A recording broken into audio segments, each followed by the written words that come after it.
Mediat italiane zbulojnë fotot e vjetra të Dolces. Ja si dukej ajo.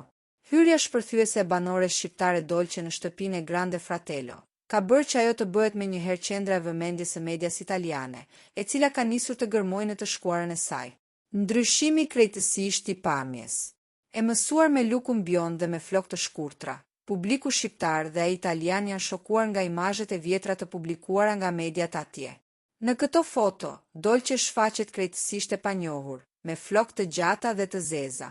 Pamja e saj e transformuar, e cila dëshmon ndryshime drastike estetike ndër vite, ka shkaktuar stuhi në rrjetet sociale.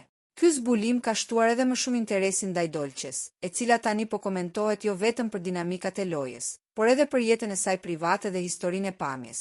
Abonohuni në kanalin ton për lajmet e fundit nga bota e showbizit shqiptar.